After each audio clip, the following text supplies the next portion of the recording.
Good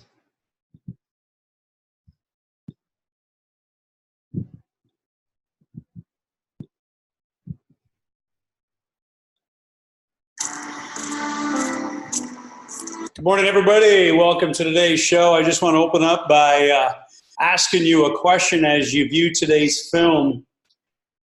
What's the porcelain unicorn? What's in the box?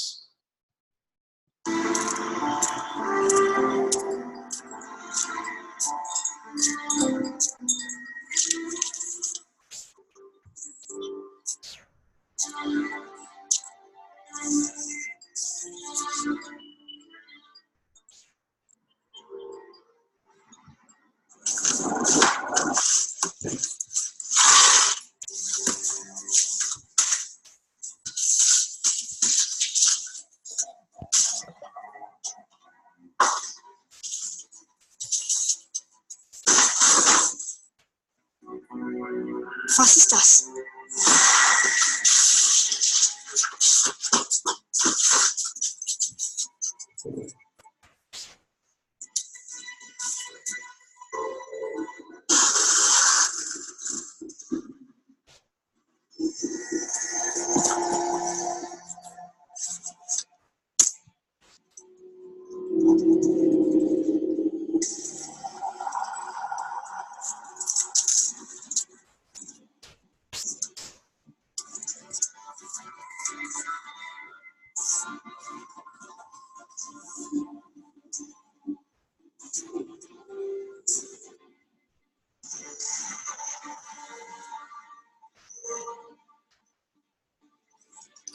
Ein Einhorn.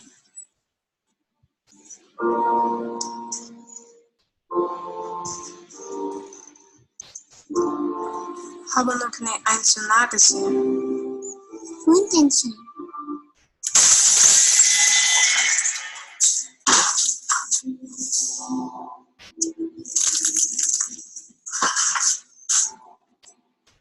Schwinde!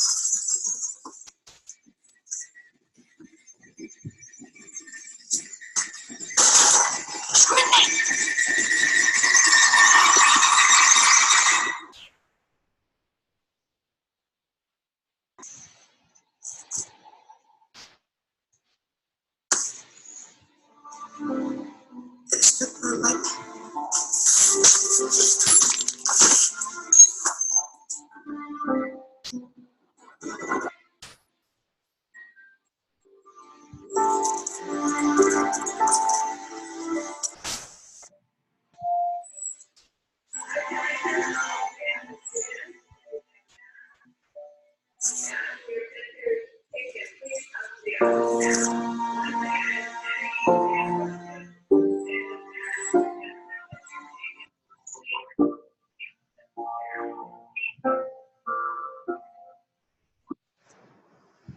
Would you?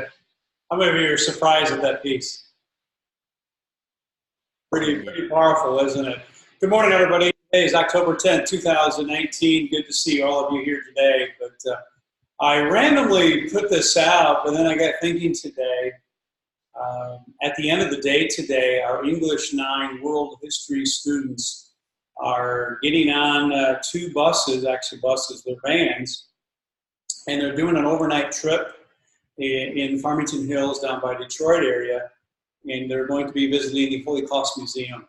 And made this little piece, matter of fact, I shared this with Ms. Zimbach.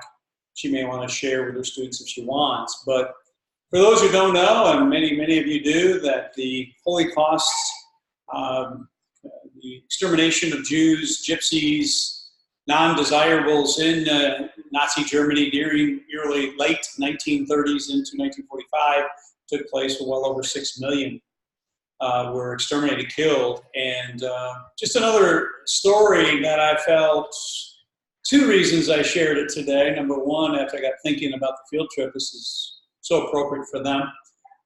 Number 2, the curiosity that you may have had while you watched this film, this piece. When I first saw this for the first time, I was trying to decipher what was in the box and what was the purpose of it. Good morning, Sequoia. Welcome. And the whole idea behind this piece. So if you didn't see it in its entirety, or maybe you just joined us, let me just minimize this a little bit. If you just joined us, I think it's worth noting. Go watch it again if you would. It's on today's webinar. I put it up the top because it really dovetails quickly into Kitten. into what we're really our mission here today. I want to share a little bit about with you. Once again, the 4 components are there of people you meet, your daily schedule, 4 Wendy's, individual project form. That's not our mission today. Today I want to talk about intellectual curiosity and what is it? And why is it important? But before I do that, I want to officially also announce that tomorrow is our 4th series of our guest speaker series. This person is coming to us live. She'll be in the studio here tomorrow, and don't miss it. I want to once again appreciate those who have been compliant with the expectation that you'll attend 3 out of 5 webinars. So great, thank you. Tomorrow is Miss Kathy Surd, and Miss Kathy Surd is 30 plus years in education, who has been a mover and shaker and an inspiration throughout not only this region, but the state of Michigan in computer science and STEM. And she's a good friend who has inspired me to be a better educator, but she really speaks to empowering not only just women, minorities, but I think all of us to look at the sciences themselves, and it couples perfectly with what I want to share with you today, intellectual curiosity, and to inquire into why. Because really it's the framework of project-based learning and what really G2S Academy is all about. So don't miss it. Tomorrow, Kathy Surd will be right here next to me, and she'll be sharing her insight on empower. We haven't really come up with a title yet, but I want her to share a message with you. You don't want to miss it, and really encourage you to feel free to have a dialogue with her, as she's a rock star when it comes to just connecting people to even the business world and giving us kind of a futuristic look into your future, really, and not just computer science or coding, but really what's changing in the world you and I are living in today, and what may 2-3 years look like. So don't miss it. Tomorrow, Miss Kathy Surd will be our host, our guest tomorrow. So with that being said, I want to pause for a moment and just kind of leave it open to all of us. I want to say good morning to Crystal, Sequoia, David, Tim. Who else we got? Jalea in the house. Natalie. Natalie's with us today. What questions may you have about what's coming down the road here at G2S, and not only just tomorrow, but anything else on our agenda? All right, because I want to throw out there before we get into the meat and potatoes of today.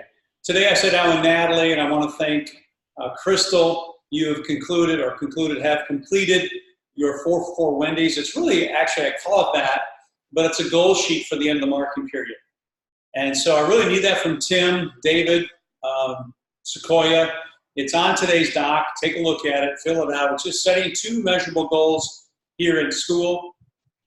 I know yesterday, Tim and Sequoia, we had a great chance to dig deeper into those courses and realign what we need to get after. I hope that was helpful.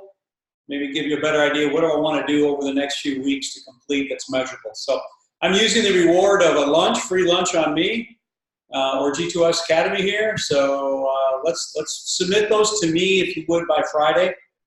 Really would like those from you. Questions on that? Okay, now I want to do a little exercise with you. And I'd like you all to participate in it. You all. Good. Set, all right? I really would like it, because this is the essence of what education school is. It's called intellectual curiosity. How do I increase it, and why is it important? And as you came on board here today, and basically there was this thought about what's in that box. What's the unicorn piece symbolize? And why is that important? Because I think greater questions, and I'm really all about this, especially if we do an individual project plan for you, David knows this, is the development of great questions lead to great learning. So I'm more interested in your questions than I am our answers. That sounds totally against what school should be. I got to have all the answers, I get credit, I move on. I get it. But I hope you never go to a work or a job, or I know we'll all have them, where you just do the job and shut up. Be quiet. Don't ask questions. So keep that in mind. So with that being said, I'm going to throw a little exercise at you. Come on, I want everybody to weigh in on this. So I'm going to ask all of you one at a time to weigh in and hear your opinion. Not mine first, but this is now your time. When you look at this image, just look at it deeper. What questions do you have about this image? And I don't know if this is in your way. So I'm going to give you about 20 seconds to take a look at that image, look deeper into the image, and what questions come to you. Be prepared, everybody, to give me at least one question. I'll give you 10 more seconds to look at it.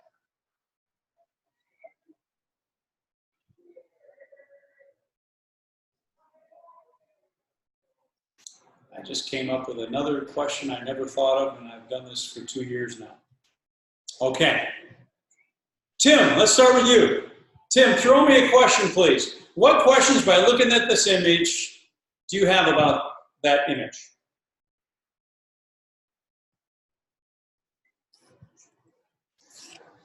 Tim, could you weigh in?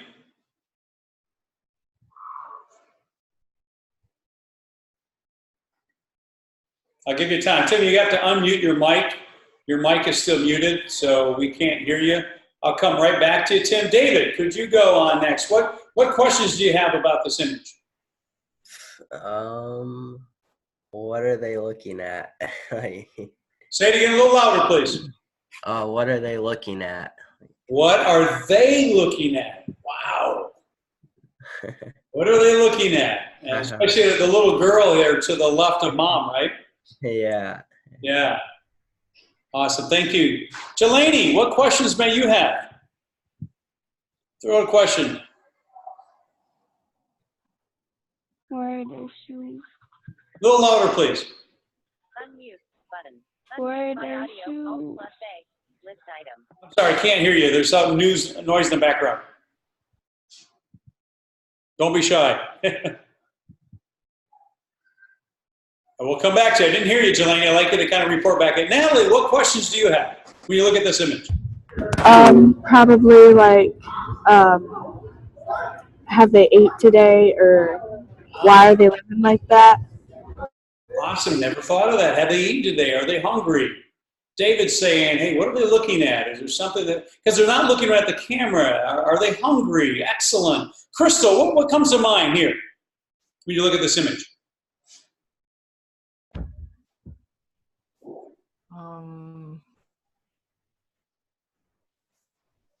I don't know. I didn't know if you said anything. I'm turning up my volume. Crystal, did you, any thought? No, I'm still thinking. Oh, that's okay. I'm sorry. Oh, man, turn up your hearing aid. Okay. That's all right. You know, and even if you're thinking, that's what I wanted you to do. So we'll open the floor back up. But I really want to hear from Tim or Sequoia. Could either one of you just weigh in? When you look at this image, Tim or Sequoia, what do you see? Or questions you have? I wonder when the picture was taken. Aha, when? There should be some historical concept there. Sequoia, your thoughts? Well, I was thinking the same thing, actually. Yeah, like when is this? Could this be in America today, or could it be in another country today, right? Yeah. Or was it 100 years ago? Or looking at clothes design, do those give us clues? Kiara Smith, good morning, Kiara. What do you have, girl? Good morning. Good morning. What questions do you have about this image?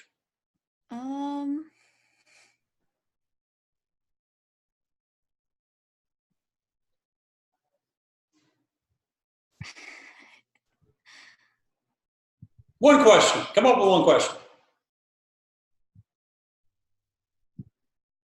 Where was it? Where? Location. Thank you all for weighing in or even thinking about it, which is important. Is when I look at this image, and I've seen it for over a couple of years, I look at the construction of the house in the background. I'm presently building a pole barn. I've never built one in my life. I've had some friends come over and coach me. And I look at the construction and the challenges of carving out those logs. Did they make them by hand? Was there power tools involved? I'm looking at the actual construction of that piece of that building comes to mind? See, I'm not going to tell you the answers to all those questions. It's called intellectual curiosity. I too have those same questions, but I am going to tell you this. This could be an image that could be present day America, couldn't it? It could.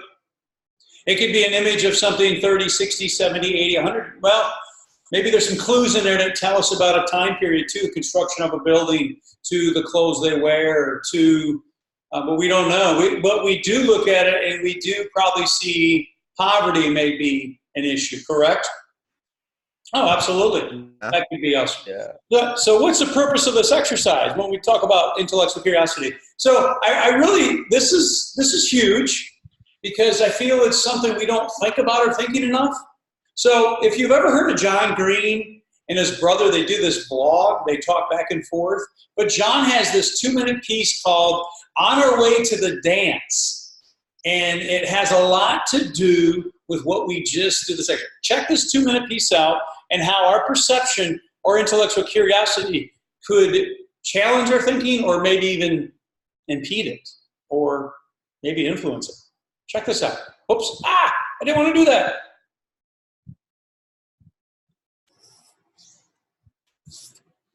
Here we go. Good morning, Hank. It's Monday. I spent much of this weekend in New York Central So he talks to his brother, Hank, and this is how they vlog back and forth. Park, and for some reason I kept thinking of my favorite photograph. So there was this German photographer, August Sonder, who's famous for his massive, never-finished series, People of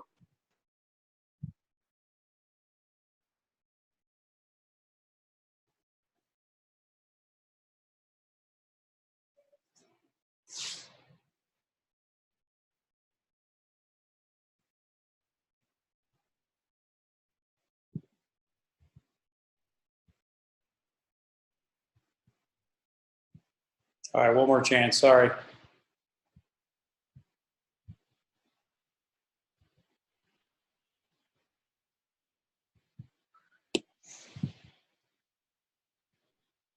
Oh, yeah. As I watch it just before our series, and now it decides to.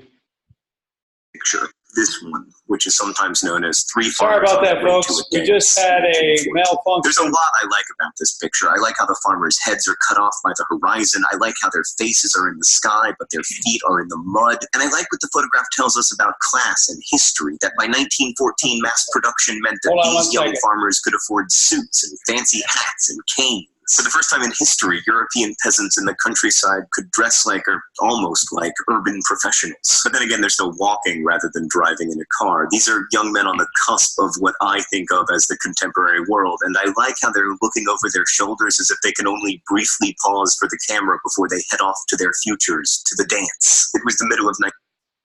Okay, I want to come back to that second. I apologize. I had a computer glitch. I know some of you get kicked off. You were telling me yesterday, but I just got kicked off. So let me just play it back for a moment. I don't want you to miss this. Thanks for hanging in there. We had a malfunction in By the our horizon, I like how their faces are in the sky, but they're Back it up right composers. Along the way, he also took my favorite picture, this one, which is sometimes known as Three Farmers on Their Way to a Dance, 1914. There's a lot I like about this picture. I like how the farmers' heads are cut off by the horizon. I like how their faces are in the sky, but their feet are in the mud. And I like what the photograph tells us about class and history, that by 1914, mass production meant that these young farmers could afford suits and fancy hats and canes. For the first time in history, European peasants in the countryside could dress like, or almost like, urban professionals. But then again, they're still walking rather than driving in a car. These are young men on the cusp of what I think of as the contemporary world, and I like how they're looking over their shoulders as if they can only briefly pause for the camera before they head off to their futures, to the dance. It was the middle of 1914, and these three farmers were, of course, on their way to two dances, the one they knew about and World War I. These men very likely ended up fighting in that war, and they may well have been among the 17 million people who died in it. And the very same industrial manufacturing innovations that made their clothes affordable created the bullets and machine guns that made World War I so lethal. The three people in this photograph are living in the middle of history. Like, to us, the dance they were walking towards seems inevitable, but to see their faces is to know that it wasn't, that history is choices we collectively make about how to look at the world and how to respond to what we see.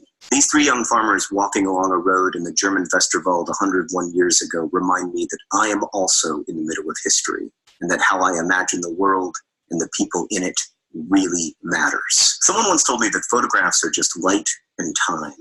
And in this picture, August Sander captured a hell of a light and a hell of a time. I pray we never see the likes of it again. Pretty powerful message what John Green is telling us. There is so much more to an image that you look at. Basically, his message was this was pre-World War I that changed the world we live in today, from technology to war to the lives they did not realize it. They're showing something. They're showing movement into an unknown future. And the whole idea behind this intellectual curiosity piece is many times, and I really share this with all of you, many of you, and I'm guilty of this. I'm going to put myself number one. I'm guilty of this. Many of us look, but very few of us actually see. And I say that one more time. Many of us look, but very few do us truly see. And that could pertain to an image, it could pertain to an individual, it could pertain to a possibility of something right in front of you that many times you don't even see the beauty within it. And that's called opportunity. I think John Green does it so much better than I could ever imagine, is whether it's an image or a person or an opportunity, what do you really see? Or are you just looking?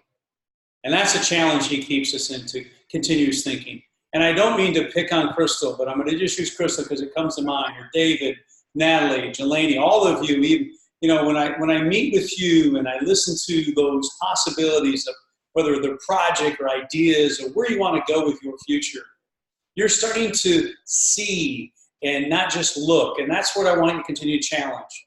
You know, if it's poetry that stirs your soul, then damn it, continue to write. Pardon my French. Whatever it is that you really is speaking to you, pursue that and build it and dig deeper into seeing what does it mean. What's the purpose of that opportunity in front of you?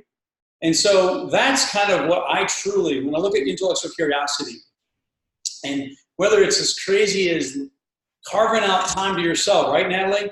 Making that one of your goals where you just say, I want to give myself 1 hour out of the day to really feed myself.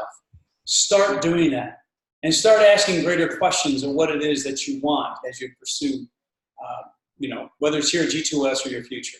So in essence, yes, there's some different ways that you can really increase. You know, I come up with my 8 ways, and right now you only see 6 of them. But these are things that just develop your mind and your brain and your ability to start looking beyond. I love that part about journaling and writing down and having some type of reflection time.